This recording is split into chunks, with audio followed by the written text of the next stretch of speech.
que se está convirtiendo ya últimamente en casi una tradición, que es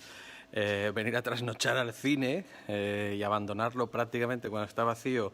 un martes, que podríamos denominar a esto cancaneo cinéfilo, homenajeando en cierta manera, me apagan las luces, decía que homenajeando en cierta manera a la gente de la vida moderna y particularmente a Keke. Pues como decía, esto de trasnochar es tan obvio como que me han apagado las luces. De todas formas, voy buscando la luz al final del túnel, que está ahí. Y mientras pues os voy comentando lo que me ha parecido la peli que me he venido a ver, y que en este caso no ha sido una película en versión original con subtítulos, sino que ha sido la película de Dani de la Torre, La sombra de la ley, que me apetecía, bueno, ya me vais viendo el careto, que me apetecía muchísimo, muchísimo verla, porque Dani de la Torre, el autor del Desconocido, aquel thriller trepidante con Luis Tosar, pues me había maravillado, me había descubierto un director pues especialmente dotado para el thriller, para la tensión, y como digo, que me había entusiasmado a aquella cinta, así que esperaba pues con verdadero interés su segunda realización, de nuevo con Vaca Films, que en este caso pues La sombra de la ley. Además es una apuesta extraordinariamente arriesgada y distinta y diferente, por cuanto se ha apostado por un cine de época ambientada en los años 20 concretamente, y bueno, se trataba de hacer una superproducción con elementos visuales muy reconocibles, como es la Barcelona de aquella época, pero también con elementos clásicos del cine de gángsters, de policías, de corruptos y de mafioseo, entre comillas, digamos todo eso con un telón de fondo, como eran los movimientos anarcosindicalistas, y una ciudad pues que prácticamente estaba a punto de estallar, y un país que estaba a punto de estallar, como los títulos finales nos sitúan históricamente, y es con un golpe de Estado que digamos, finalizará toda esa, todo ese movimiento. Y bueno, no es cosa tampoco de desvelar demasiado de la trama, pero bueno, el reto era ese, y la verdad es que estábamos acostumbrados a este tipo de recreaciones históricas que fueran pues limitadas en medios, que no viésemos escenarios bien reconstruidos, que fueran, pues bueno, casi un quiero y no puedo. Y lo primero que hay que destacar de la película de Dani de la Torre es que es alucinante la reconstrucción histórica que se ha realizado en todos los aspectos de la película. La verdad es que desde el punto de vista técnico, ya sea la dirección artística, el vestuario, el maquillaje, la peluquería, gente con unos bigotes y con unas barbas que me encantan, como ya os podéis imaginar. Ya digo, una recreación desde todos los puntos de vista, apoyados por los efectos especiales del Ranchito, que lo hace muy bien, y que hace pues que veamos ese Barcelona de los años 20 reconstruido en toda su magnificencia y en todo su esplendor, y en todo ese bullir de movimientos y de situaciones que la conformaban como una especie de polvorín. Destacar, pues en primer lugar, la maravillosa dirección de Dani de la Torre. O sea, me parece un realizador como la copa de un pino. Qué barbaridad, qué forma de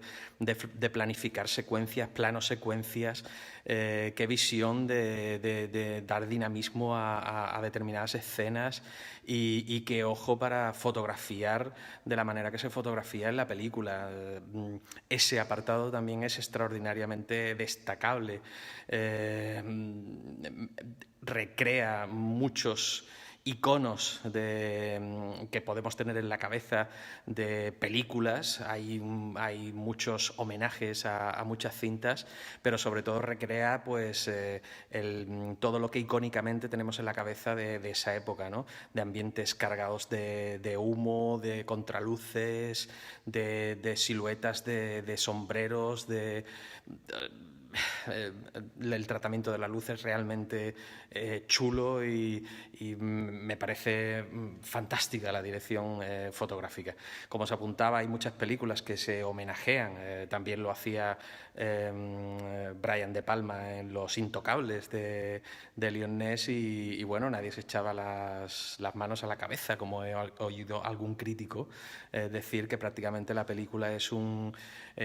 merece la pena por echar el rato tratando de identificar las escenas o las secuencias a las que homenajea. Evidentemente eso está, hay homenajes a muchísimas películas. De hecho, los propios Intocables de Lion Ness, Bonnie and Clyde, Sacco y Vanzetti, Érase una vez en América, o incluso, desde el punto de vista ya conceptual de la película y de ese grupo de policías, esa brigada de información, a mí me recuerda a The Shield, a la serie de Shield,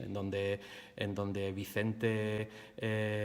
ahí se me ha ido, Vicente Romero, encabezando ese grupo, pues podía ser Big Mackie, como digo, de The Shield. Ahí evidentemente pues todo eso, todo ese sustrato, evidentemente Dani de la Torre es un magnífico cinéfilo y lo demuestra, poniendo en imágenes, en maravillosas imágenes y en icónicas imágenes todo esto, pero es que claro, hacer una película de esta época es muy difícil soportar la tentación de no hacer eso precisamente, esos homenajes o eso, y además es que es una época que icónicamente está muy bien definida y está muy bien que se juegue a reproducir todos esos iconos y que se haga en este país que sin ningún tipo de complejos y con derroche de medios. A mí me maravilla esos planos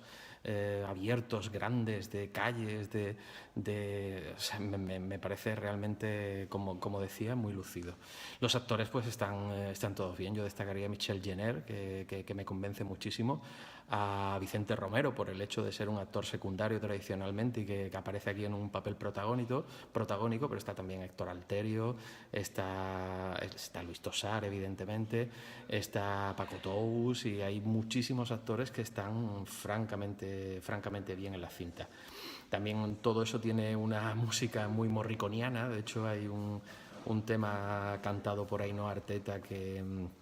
recuerda muchísimo a otros temas y además es confesado el homenaje que se quiere rendir aquí a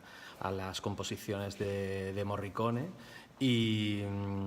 bueno, como digo, a mí la película me ha sorprendido muy gratamente. Había escuchado también que la historia es mínima y que prácticamente no cuenta nada. No estoy de acuerdo. Es una película de gran presupuesto, destinada para el gran público. Tampoco creo que merezca la pena entrar en mayores complejidades, pero la historia que cuenta la cuenta bien, tiene su miga, tiene su sorpresa, tiene su giro y yo no estoy nada de acuerdo con esas críticas derrotistas hacia esta película. También creo muy injusto el que la taquilla no esté funcionando, porque para una vez que se hace una apuesta para este tipo de cine, yo creo que debería de haber respondido la taquilla pues de otra manera. Así que creo que prácticamente no me dejo nada de La sombra de la ley, que a todo esto es la película que me he venido a ver, y os recomiendo encarecidamente pues que vengáis a verla en pantallaza grande porque luce muy bien. Así que esto, como digo, es todo lo que os quería contar de este maravilloso thriller de época gangsteril contado por Dani de la Torre de manera fantástica, y como siempre os digo, que tengáis buen cine.